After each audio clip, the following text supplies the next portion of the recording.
Hello guys, ఎలా ఉన్నారు? తమిళ దేశంలో పూర్వం ఇలయంకుడి అనే గ్రామంలో మారడు అనే శివభక్తుడు ఉండేవాడు. అతనికి ఆచారం ఉంది. అతని ఊరిలోని శివాలయానికి వచ్చే భక్తులందరినీ అతిథులుగా తలచి ఎంతో గౌరవంతో సత్కరించి వారంతా తృప్తి పడే విధంగా భోజనం పెట్టాలనేది ఆ ఆచారం. అది తనకు తాను పెట్టుకున్న ఆచారం. శివభక్తులను కొలిస్తే ప్రత్యక్షంగా శివుడిని కొలిసినట్టే. అంటే శివభక్తుడు సాక్షాత్తు శివుడే అన్న భావన తనలో నాటుకుపోయి ఉండేది.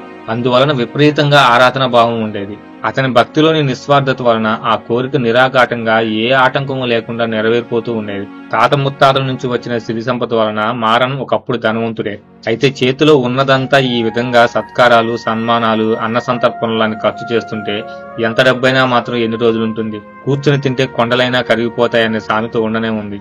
చేతిలో ఉన్నదంతా అతను తృప్తిగా భక్తులందరికీ చేసే సంతర్పణలతోనే ఆహారత కర్పూరంలా కరిగిపోయింది. పోనీ తన భార్య అయినా ఎప్పుడన్నా అడ్డు చెబుతుందేమో అనుకుంటే అది కాదు. ఇంకా తను భర్త చేసే దాన ధర్మాలను ప్రోత్సహించేది. అలా ఉన్నదంతా కరిగిపోయి పేదరికంలోకి వచ్చేశారు. ఒకప్పుడు పాలేర్లు, పశువులతో తులతూగిన వంశం ఇప్పుడు కష్టపడుతూ ఏదో ఆఖరికి మిగిలిన ఒక చిన్నపాటి పొలంతో గడిపేస్తూ ఉన్నారు. అయినా వాళ్ళు దానగుణం మాత్రం మార్చుకోలేదు. ఈ స్థితిలో ఉన్నా కూడా వాళ్ళు ఎంత మాత్రం దిగులు చెందేవారు కాదు. ఆచారాన్ని వదులుకోదలుచుకోలేదు. అందినంత వరకు తెలిసిన వాళ్ళ దగ్గర నుంచి అప్పు తెచ్చి మరీ అతిథి సత్కారం చేసేవాడు. వచ్చిన వారికి వచ్చినట్లు భోజనం సమకూర్చేవాడు. ఇతడి అచంచలమైన దీక్షకు పరమేశ్వరుడు కూడా పొంగిపోయి అనుగ్రహిద్దామనుకున్నాడు. అయితే అనుగ్రహించే ముందు తన భక్తుడి యొక్క గొప్పతనాన్ని ప్రపంచానికి చెప్పకుండా ఉంటాడా?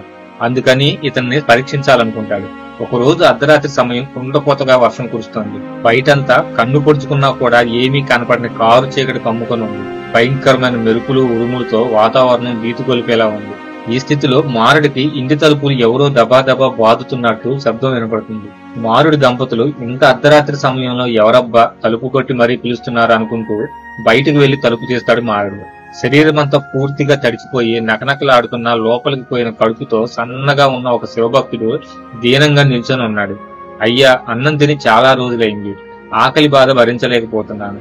ఎక్కడికి వెళ్లాలన్నా జోరుగా కురుస్తున్న వర్షం ఒకటి. ఇంకా ఈ చిమ్మ చీకట్లో ఎక్కడికి తిరిగే ఓపిక కూడా నాకు లేదు. దయదలిచి పట్టిడి అన్నం పెట్టి నా బాధను తగ్గించండి అని అభ్యర్థించాడు ఆ భక్తుడు. అతని దీనావస్థకు కరిగిపోయాడు మారడు. అయ్యో, మీరెంత దీనావస్థలో ఉన్నారు. ముందు లోపలికి వచ్చి శరీరాన్ని పుచ్చుకోండి అని పొడిబాటును తెచ్చిచ్చాడు. అతను ఒళ్ళు శుభ్రం చేసుకునే సమయంలో ఒకసారి లోపలికి వచ్చి భార్యతో పాపం ఎంతో ఆకలితో కడుపు చేత పట్టుకుని వచ్చాడు. ఇతని ఆకలి బాధ తీర్చేందుకు ఏమైనా ఉందా అని అడుగుతాడు. అందుకు ఆ ఇల్లాలు, స్వామి, మన దౌర్భాగ్యమో ఇతని దురదృష్టమో తెలియదు గాని ఇంట్లో ఒక్క బియ్యపు గింజ కూడా లేవు. పోనీ బయటికి వెళ్లి ఎక్కడైనా తీసుకొద్దామన్నా కూడా చేతిలో చిల్లర పైసా కూడా లేవు. ఇలాంటి నికృష్ట స్థితిలో పాపం ఈ అతిథి మన ఇంటికి ఆహారం కోసం వచ్చాడు. ఏం చేయాలో తోచటం లేదు అంటుంది. అంతలో ఏదో గుర్తొచ్చినట్టుగా, ఒక్క నిమిషం ఆగండి. ఉదయం మీరు మన పొలంలో వడ్ల గింజలను విత్తారు కదా, అవి ఇప్పుడు కురుస్తున్న ఇంత పెద్ద వర్షానికి పైకి తేలుతూ ఉంటాయి. ఎలాగైనా మీరు పొలం వెళ్లి ఆ గింజలను ఏరి తెస్తే వాటితో బియ్యం చేసి అన్నం వండుతాను. దానితో అతిథి ఆకలి తీరుతుందని సలహా ఇస్తుంది. కురుస్తున్న జోరు వర్షంలోనే ఆ చిమ్మ చీకట్లో బుద్ధి దీపాన్ని ఆసరా చేసుకుని చకచకా పొలం వైపుకు అడుగులు సాగించాడు. కన్ను పొడుచుకున్నా ఏమీ కనిపించడం లేదు. అంత చీకటి కమ్మేసింది. అలాగే కష్టపడి నీటిలో తేలియాడుతున్న వడ్ల గింజలను ఇంటి నుంచి తెచ్చుకున్న బుట్టలో వేసుకుని అంతే వేగంతో ఇంటికి తిరిగి వచ్చాడు మారడు. అప్పటి వరకు అతని ఇల్లాలు భర్త రాక కోసం తలుపు దగ్గర ఎదురు చూస్తూ నిలిచి ఉంది.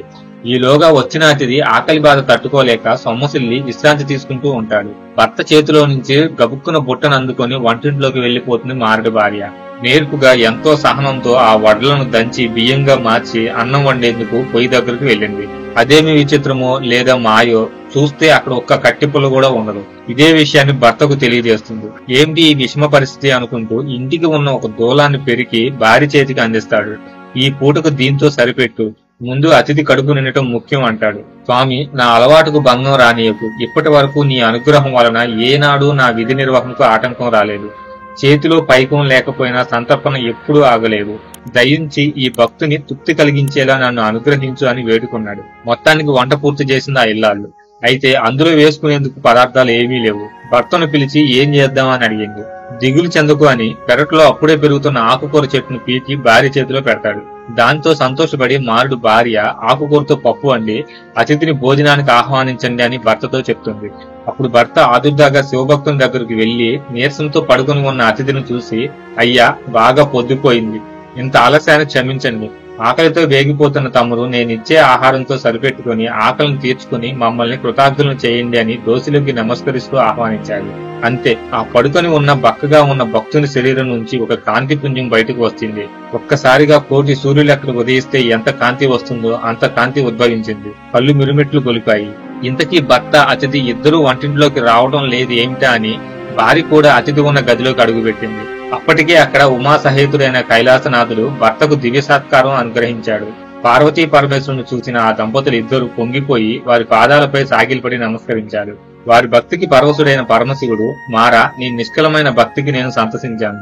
నీ చివరి దశలో నా వద్దకు చేరుకుంటారని చెప్పి ఈ రోజు నుంచి నీకు ధనం లేదన్న వ్యధ ఉండదు. సాక్షాత్తు ధనాధిపతి మీకు దాసుడై ఉండేలా అనుగ్రహిస్తున్నాను అని అంతరార్థమయ్యారు.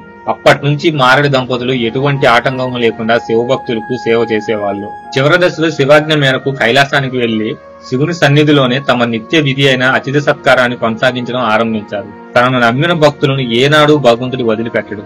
ఎన్ని పరీక్షలు పెట్టినా అవి అతని భక్తిని నిరూపించుకుంటానికే తప్ప మరేమీ కాదు. ఇంతటి విపత్కర పరిస్థితుల్లోనూ ఏమాత్రం తడపరాయించకుండా ఉన్నంతలోనే అతిథిని సంతృప్తి పరిచేందుకు ఎంత తంటాలు పడ్డారో గమనించారు కదా. చూడండి, ఆ తుఫానులో బయటికి వెళ్లటమే కష్టం. అలాంటిది ఒక గుడ్డి దీపాన్ని చేత పట్టుకొని పొలంలో నాటిన వడ్ల గింజలను ఏరుకు రావడం అంటే ఇంకెంత కష్టం. ఏ పిడుగు పడితో తెలియదు, ఏ చెట్టు విరుగుపడుతుందో తెలియదు, ఏ పాము కాటేస్తుందో తెలియదు. ఇటువంటి పరిస్థితుల్లో కూడా ఇంటికి వచ్చిన అతిథికి అన్నం పెట్టాలి అనే సంకల్పమే అతన్ని ప్రేరేపించింది. కాబట్టే సాక్షాత్తు శివ సన్నిధిలో స్థానం లభించింది. నాయనార్లో ముఖ్యమైన స్థానాన్ని పొందారు. ఎన్నో జన్మలు పుణ్యం చేసుకుంటే గాని మానవ జన్మ లభించదు. అలా లభించిన జన్మ కూడా మహోత్కృష్ట దశను చేరుకోవాలంటే భగవంతుని అండ కావాల్సిందే. శివాజ్ఞ లేనిదే చీమైనా కొట్టదు అనే సామెత విధంగా సృష్టిలో ఏది ముందుకు సాగాలన్నా అందుకు ఒక నిర్దిష్ట విధానం, ఒక సమర్థవంతమైన మార్గనిర్దేశకత్వం ఉంది. అది రూపొందించింది నరుడు కాదు, అపౌరుషేయాలైన వేదాలు. అవి సూచించిన మార్గాన్ని అవలంబిస్తే తప్పకుండా భగవంతుని చేరుకునే అవకాశం, అదృష్టం దక్కుతుంది. ఇందుకు వేదాలు, శాస్త్రాలు, పురాణాలు తెలియనక్కర్లేదు.